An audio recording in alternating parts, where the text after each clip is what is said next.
जय श्री गणेश जी। हर हर महादेव जय कालिका। आपका दिन बहुत ही शुभ हो ऐसी मैं कामना करती हूँ। मेरा नाम ज्योतिषा डॉक्टर संध्या सक्सेना है। मैं हरिद्वार उत्तराखंड से हूँ।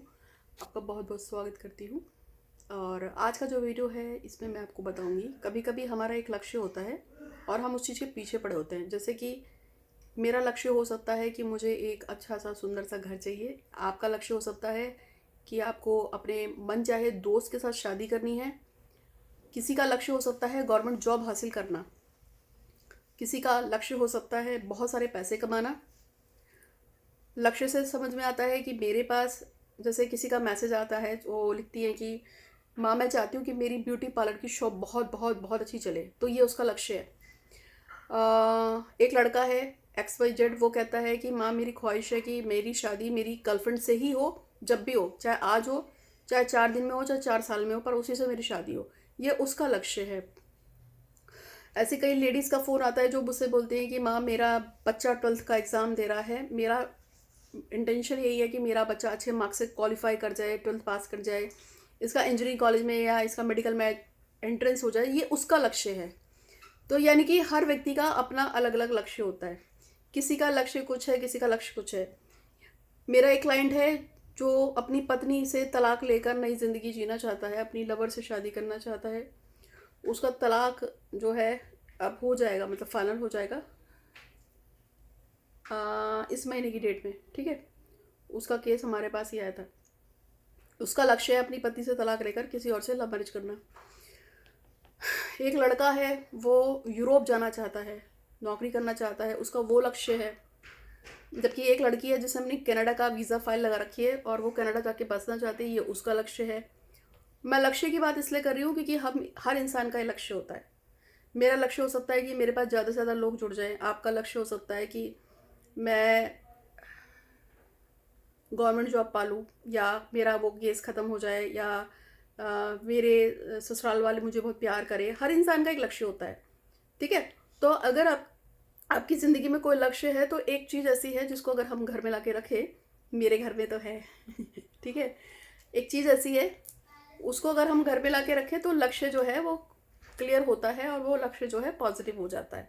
अब मेरे घर में तो इसलिए है क्योंकि मुझे अवार्ड शो में वो चीज़ मिल गई थी मुझे खरीदने की जरूरत नहीं पड़ी थी।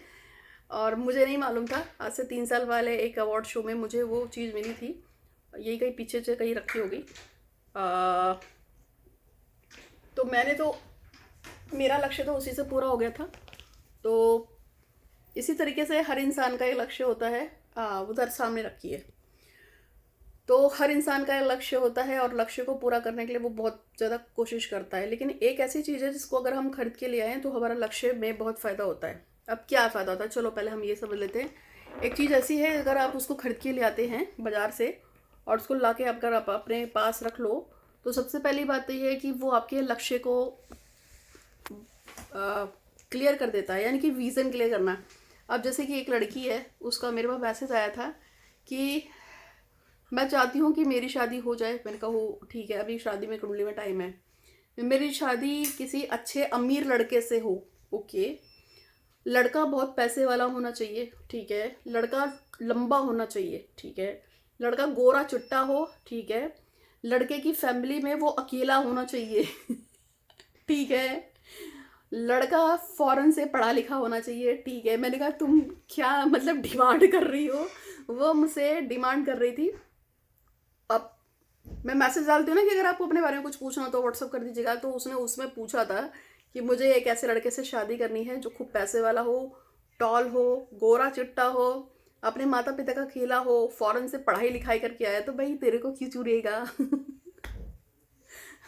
तुमको ही क्यों चुनेगा मैडम उसके पास और कोई नहीं है क्या चुनने के लिए। तो विजन क्लियर का मतलब कि आपको वो चीज़ चूज करनी होती है जो आपके दायरे में हो। जैसे कि मुझे मालूम है कि भाई मेरा दायरा कितना है। मुझे मेरी चादर का साइज पता है, आपको आपकी चादर का साइज पता होगा, ठीक है। तो ये डिपेंड करता है कि आप जो हो, जो डिमांड कर रहे हो ईश्वर से। जैसे कि एक लड़की है, लेडी है, उसकी एक मतलब बहुत टाइम से मुझे मानती है। वो मुझसे पिछले कई दिनों से एक ही बात बोल रही है कि उन्होंने एक प्लॉट देखा है और वो चाहती है कि वो प्लॉट जो है उसको वो खरीद सके और वो उस पर वो अपना घर बना सके। तो ये थोड़ा सा जायज़ हो सकता है।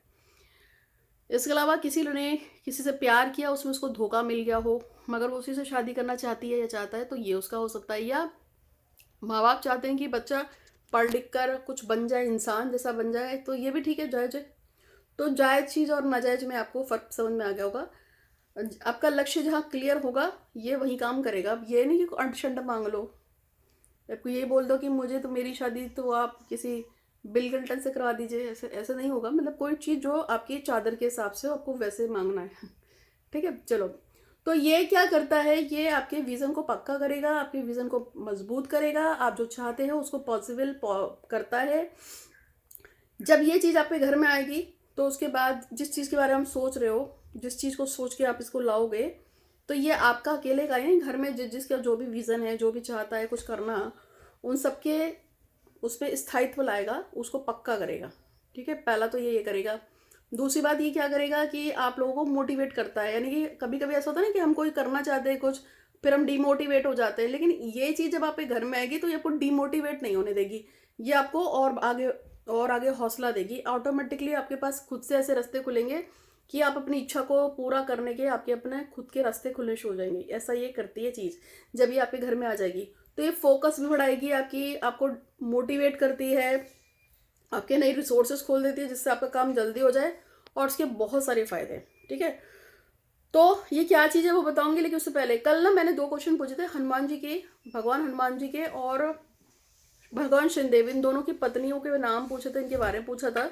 बहुत सारे लोगों ने मैसेज किया है, लेकिन जो 3 लोग हैं उनमें से सबसे पहले जो एक लड़की है जिसका नाम है तनुजा नेगी, ये महाराष्ट्र पुणे से है, और ये मुझसे बहुत टाइम से जुड़े हैं। ये अक्सर मैसेज वैसेज करती रहती है, रेमेडी लेती रहती है, सामान भी लेती है, पूजा पाठ भी कराती रहती है। तो एक तो इस लड़की का ही नाम हमने चुना था, और इसके अलावा एक है शकुंतला दास गुप्ता। ये जो है बंगाल से आती हैं, इनका वेस्ट बंगाल के आसपास कई घर है। उन्होंने जीता है, इन्होंने बिल्कुल सही जवाब दिया था। और एक जो नेक्स्ट नाम है वो एक मोमडन है, थोड़ी सी हैरानी है, लेकिन हाँ, मोमडन्स भी मेरे बहुत सारे क्लाइंट्स हैं जो मुस्लिम हैं। इवन एक मैडम है, वो मुझे उनका नाम मैं ले नहीं सकती हूँ, XYZ, वो इलाहाबाद के पास कहीं रहती थी। तो उनकी 18 साल की बेटी जो है वो घर से अचानक से लापता हो गई थी। उन्होंने पुलिस ये वो कोर्ट केस कचहरी सब कुछ करके देख लिया, उनकी बेटी नहीं मिली। फिर उन्होंने दुनिया भर के जितने भी दरगाहें हैं उन सब पे चादरें अदरे ये सब, मौलवी मुसलमान तांत्रिकों अंतरिकों सबके पास वो आई थी, कुछ नहीं हुआ। फिर उन्होंने बहुत सारे हिंदू एस्ट्रोलॉजर्स के पास और काली माँ की पूजा करने वाले तांत्रिक सबसे पूछ लिया, कहीं से कुछ सुराग नहीं मिला। वो हार के मेरे पास आई थी। जब वो मेरे पास आई थी तो उन्होंने मुझसे कहा था कि कैसे भी आप मेरी बेटी की एक बार शक्ल भी दिखा देंगी, क्योंकि उनको अलग अलग लोगों ने अलग अलग बातें बताई थी। तो मैंने उनसे बोला था कि माँ कालिका की हम चौकी लगाएंगे, पूजा होगी, और 1-2 दिन की नहीं होगी, कुछ टाइम लगेगा। आप मैंने उनको पूरे 3.5 महीने का टाइम दिया था। मैं कहा था आपका टाइम, क्योंकि उनकी 3.5 साल से लड़की खोई हुई थी। मैं कहा ये लड़की से 23-24 साल की हो गई होगी, क्योंकि जब भागी थी निकली थी घर से 18 साल की थी, 3.5 साल हो गए थे, तो 22-23 साल की हो रही होगी। मैंने उनसे कहा टाइम लगेगा, 3-3.5 महीने का टाइम लगेगा, लेकिन हाँ गारंटी है आपकी लड़की आ जाएगी। उसके बाद उन्होंने काली जी की पूजा करवाई मुझसे बहुत, और मैंने उनको काली जी का कुछ सुनने के लिए दिया था। अच्छा, काली जी को अगर मैं कोई काम दे दूँ, बड़ी जल्दी वो मेरी बात सुन लेती है, क्योंकि मैंने काली जी को 2006 और 4 में सिद्ध किया था। तो चलती रही पूजा। उनको मैंने काली जी का कुछ सुनने और पढ़ने के लिए दिया था। वो मुस्लिम थी, हालांकि उनके हस्बैंड ने इस बात पे ऑब्जेक्शन भी किया था, गुस्सा भी किया था, पर वो करती रही। फाइनली उनकी जो बेटी है, ठीक है, बेटी का नाम हिंदू वाला ही है, महक नाम है उसका। फाइनली वो लड़की जो है उसको पुलिस वालों ने पकड़ा। कहाँ पर? एक मुखबिर की सूचना पे, और वो लड़की किसी पार्लर में काम करती हुई मिली थी। उसको लेके आए, फिर उसको चौकी में बैठाया, फिर उनका तभी मेरे पास फ़ोन आया, उन्होंने मुझे उसकी लड़की की फ़ोटो भेजी कि मेरी बेटी मिली। तब उन्होंने पहली बार मेरी बेटी को आमने सामने बात की।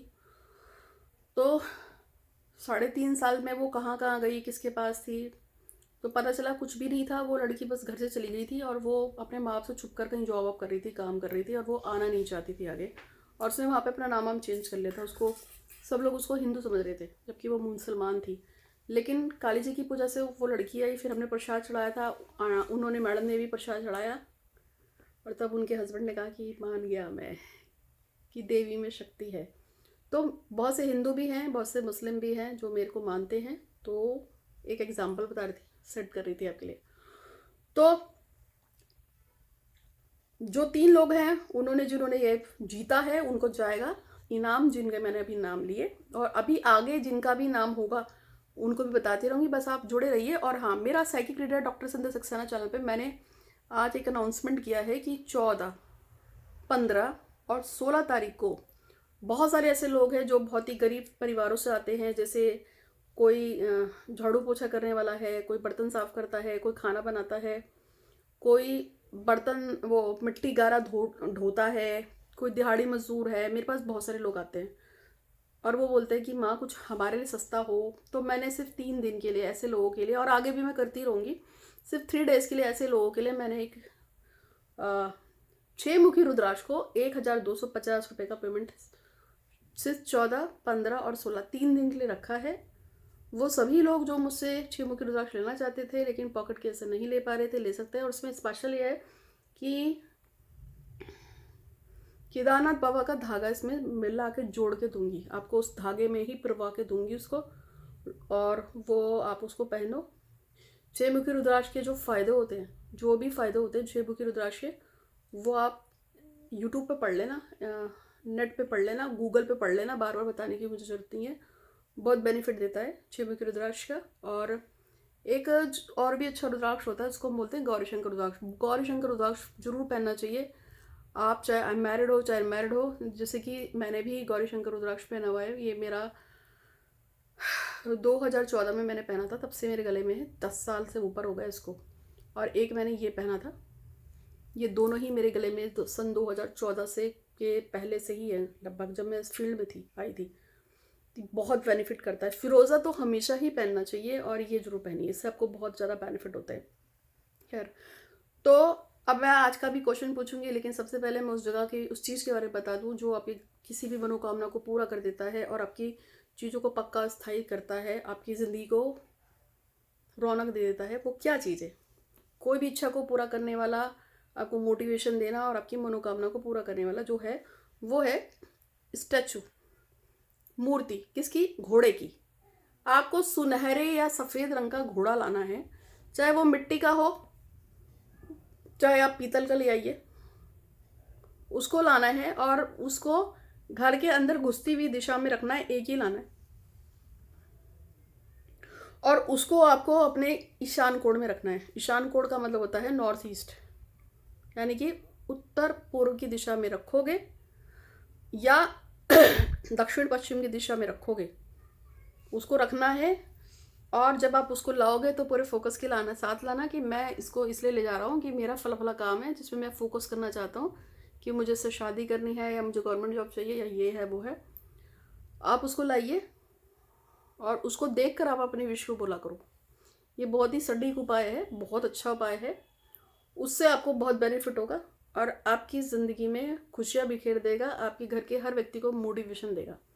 घोड़ा वैसे भी घर में स्थायित्व लाता है, मजबूती रहता है। घोड़े के पैर बड़े मजबूत होते हैं ना, कहते हैं घोड़े के पैर बड़े मजबूत होते हैं, घोड़ा भागता है, तो वो बहुत बेनिफिट देगा। ठीक है, तो घोड़ा ले आइए, चाहे मिट्टी का लाओ, चाहे तांबे का लाओ, चाहे पीतल का लाओ, उसको रखो, इससे आपको बेनिफिट होगा। यही एक वो चीज़ है स्थायी है। तो ये तो हो गया बात, और सब बातें हो गई हमारे बीच में। अब मैं आपको बता देती हूँ कि कल जो मैंने क्वेश्चन पूछे थे वो बता दिया। अब आज का जो क्वेश्चन है, उस वाले वीडियो में भी मैंने क्वेश्चन पूछा है आपसे, अब आज का जो क्वेश्चन है वो उसको आपको बताना है। और आज मुझे आप ये बताएंगे, ठीक है भगवान राम ने किसके साथ युद्ध किया था? बस यही बताना है। जिसने माता सीता का हरण भी किया था।